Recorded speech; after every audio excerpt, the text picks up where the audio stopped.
Assalamualaikum warahmatullahi wabarakatuh. Perkenalkan, saya Dia Aryani dengan NIM 2110101084.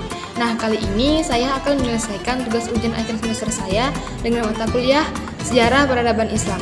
Baiklah teman-teman, di video kali ini saya akan mengambil judul dan akan membahas tentang dinasti Abbasiyah.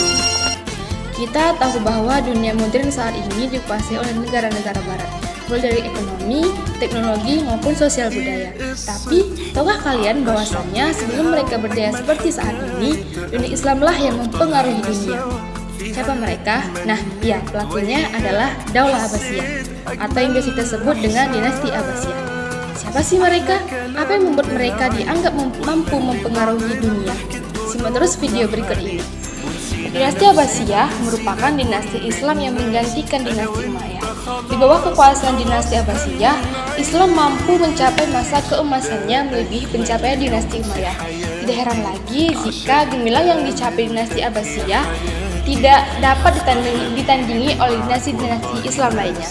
Lantas, bagaimanakah kemajuan Islam pada masa dinasti Abbasiyah? Nah, kali ini saya akan membahas 4 poin yang akan saya jelaskan tentang dinasti Abbasiyah dalam video kali ini, meliputi asal-usul dan kelahiran dinasti atau dengan sejarah dinasti Abbasiyah. Yang kedua, masa kejayaannya. Yang ketiga, masa kemunduran atau masa jatuhnya dinasti Abbasiyah. Dan terakhir, peninggalan-peninggalan yang bersejarah sampai saat ini masih terpelihara dengan baik. Setelah Bani Umayyah tidak lagi berkuasa, kekuasaan kekhalifahan Islam berganti ke dinasti Abbasiyah yang berdiri pada tahun 750 hingga 1258. Nah, dinasti Abbasiyah didirikan oleh keturunan dari paman Nabi, yaitu Muhammad Abbas bin Abdul Muthalib. Beliau adalah pendiri yang sekaligus menjadi khalifah pertama. Dinasti Abbasiyah ini merupakan kekhalifahan Islam ketiga. Selain menjadi kekhalifahan yang paling lama pemerintahnya, yaitu selama 5 abad, Abbasiyah juga berhasil menjadikan dunia Islam sebagai pusat pengetahuan dunia. Latar belakang berdirinya Daulah Abbasiyah tidak terlepas dari berbagai masalah yang mewarnai pemerintahan Bani Umayyah.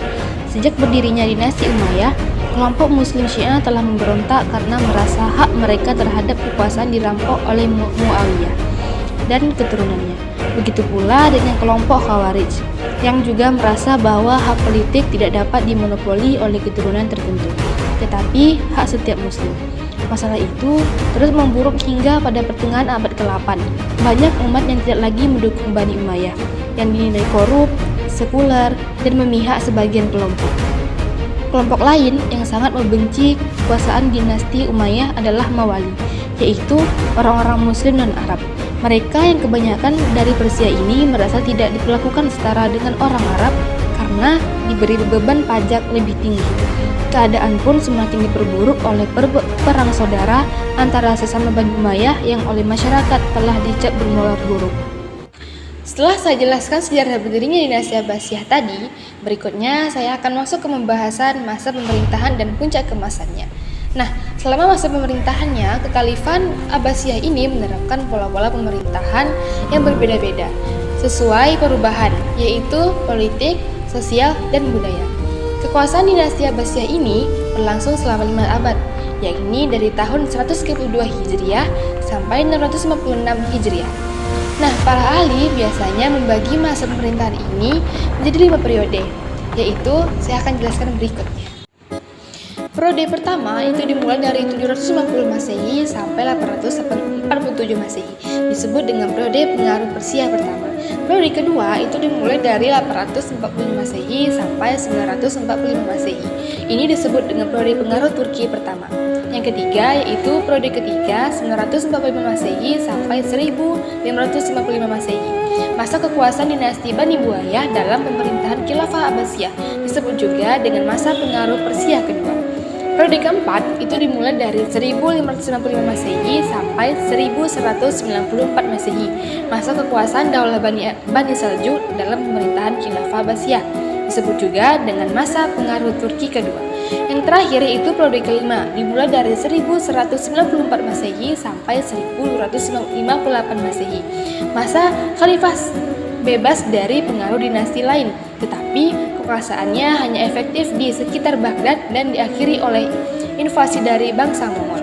Sementara pemimpin yang berhasil membawa kekhalifahan Abbasiyah ini pada masa keemasannya ialah yang pertama ada Al-Mahdi dari 775 Masehi sampai 785 Masehi.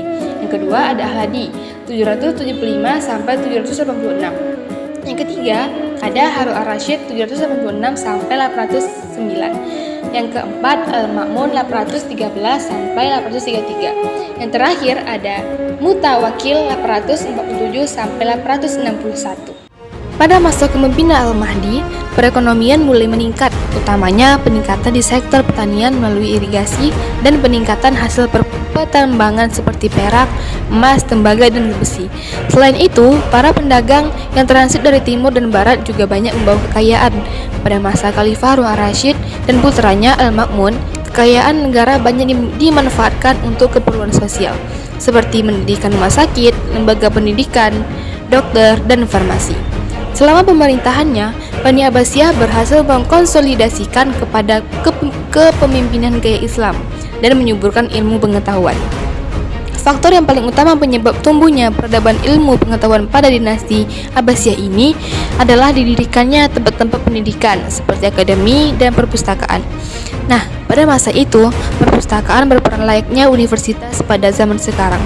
Kesejahteraan sosial, kesehatan, pendidikan, ilmu pengetahuan, dan kebudayaan berada pada zaman keemasannya. Hal tersebut menjelaskan perkembangan pada bidang ekonomi, pendidikan, dan hukum pada masa dinasti Abbasiyah. Pada masa inilah negara Islam menempatkan diri sebagai negara terkuat dan tak tertandingi. Setelah kita memahami bagaimana masa keemasan dan puncak kejayaannya, selanjutnya saya akan menjelaskan tentang masa runtuh dan masa kemunduran dari dinasti Abbasiyah. Runtuhnya kekhalifahan Abbasiyah dipengaruhi oleh beberapa faktor. Yang pertama yaitu ada persaingan bangsa. Khalifah Abbasiyah didirikan oleh Bani Abbas yang bersekutu dengan orang-orang Persia. Namun, dalam prosesnya, orang-orang Persia tidak merasa puas dan menginginkan sebuah dinasti dengan sifat dari negaranya. Nah, sementara bangsa Arab beranggapan bahwa mereka itu istimewa dan menganggap rendah bangsa non-Arab. Tetapi oleh karena itu muncullah dinasti-dinasti yang ingin melepaskan diri dari kekuasaan Baghdad. Berikutnya ada kemerosotan ekonomi. Meski sempat bergelimang kekayaan, kekhalifahan Abbasiyah mulai mengalami kemunduran di bidang ekonomi karena pendapatan terus menurun sementara pengeluaran mereka terus meningkat. Perang salib pun yang berlangsung selama beberapa periode tidak hanya menelan banyak korban, tetapi juga menimbulkan kerugian yang sangat besar. Tak lain dari itu, mereka juga menerima serangan bangsa Mongol dan jatuhnya Baghdad. Pada 1258 Masehi, tentara Mongol yang berkekuatan sekitar 200.000 orang menyerang Baghdad. Penguasa terakhir kekhalifahan Abbasiyah benar-benar tidak berdaya membendung tentara Mongol sebanyak itu. Jatuhnya Baghdad ke tangan bangsa Mongol secara otomatis mengakhiri kekuasaan Bani Abbasiyah. Setelah banyaknya peristiwa dinasti Abbasiyah tadi, mereka juga meninggalkan peninggalan yang saat ini masih kita bisa melihatnya atau masih terpelihara dengan baik. Nah, kali ini saya akan mengajak teman-teman sekalian untuk melihat kembali kejayaan dan kemegahan dinasti Abbasiyah melalui peninggalan-peninggalannya. Yang pertama, peninggalannya adalah dengan meninggalkan istana Ukhaidir. Baghdad adalah kota yang dibangun dalam bentuk bundar. Karena itu, ia sering disebut sebagai kota bundar. Pada masa itu, pembangunan kota bundar merupakan gagasan baru yang terbilang berani. Saat ini hanya sedikit saja peninggalan di bangsa Baghdad yang bisa menunjukkan bahwa kota ini dahulunya merupakan kota bundar. Salah satu dari yang sedikit itu adalah sebuah istana berbenteng yang dikenal sebagai Istana Ukhaidir. Istana Ukhaidir dibangun pada 775 di dekat Kufa, sebuah wilayah yang berjarak 200 km selatan Baghdad. Istana ini sedikit banyak memberi gambaran mengenai bentuk kota melingkar. Nah, mengelilingi bangunan dengan tembok tinggi mirip benteng merupakan salah satu ciri khas Abbasiyah. Dengan tembok tinggi itu, mereka berharap bisa lebih aman tatkala melaksanakan berbagai aktivitas, termasuk upacara-upacara megah di dalam istana. Berikutnya, peninggalan dari dinasti Abbasiyah ini terdapat makam, yaitu makam Zumurud Khatun. Islam sejatinya tidak mengajarkan umatnya membangun makam yang mewah, tapi sejak abad ke-10 banyak penguasa muslim yang meninggalkan bukti kekayaan dan kejayaan mereka dalam bentuk makam dan kompleks pemakaman yang megah. Di banyak tempat, sejumlah bangunan indah dan spektakuler diciptakan untuk mengenang mereka yang telah berpulang. Di Agra, India, misalnya terdapat Taj Mahal, mausoleum yang luar biasa cantik, begitu pula di Baghdad. Di ibu kota kekhalifahan Abbasiyah ini pernah dibangun makam Zumurud Khatun yang tak kalah indahnya. Dibangun sekitar 193, kompleks makam ini tersohorkan kubah mukarnasnya yang tinggi dan berbentuk kerucut. Berlokasi di pusat kota Baghdad, bangunan ini sangat dekat dengan madrasah Mustasiriyah yang tersohor itu.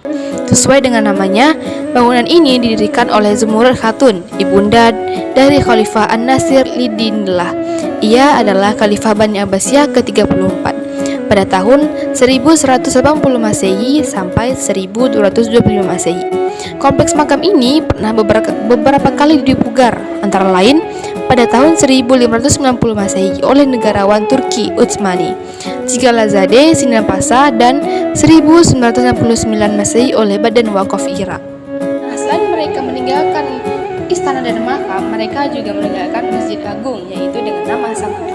Pada abad ke-9, seiring kian mudahnya kekuasaan Khalifah Abbasiyah di Baghdad, Khalifah Al-Mu'tasim memindahkan ibu kota khalifahnya ke Samarra dari 125 km utara Baghdad. Di kota ini, mereka mendirikan kota besar yang membentang 50 km dan di sepanjang sungai Tigris dan meliputi daerah seluas 150 km persegi. Di kota baru ini terdapat sejumlah istana megah, jalan raya, barak besar, taman rindang, juga masjid raya. Baiklah teman-teman, tadi kita sudah membahas bagaimana sejarah dinasti Abbasiyah, masa kejayaannya, masa kemunduran, dan apa saja peninggalan dari dinasti Abbasiyah tersebut. Mungkin hanya segitu yang bisa dapat saya sampaikan dan jelaskan. Apabila ada kesalahan dan kekeliruan, saya mohon maaf, karena di sini saya juga masih tahap pembelajaran. Semoga bermanfaat bagi teman-teman semua. Saya akhiri, sekian dan terima kasih. Wabillahi taufiq wal hidayah. Wassalamualaikum warahmatullahi wabarakatuh.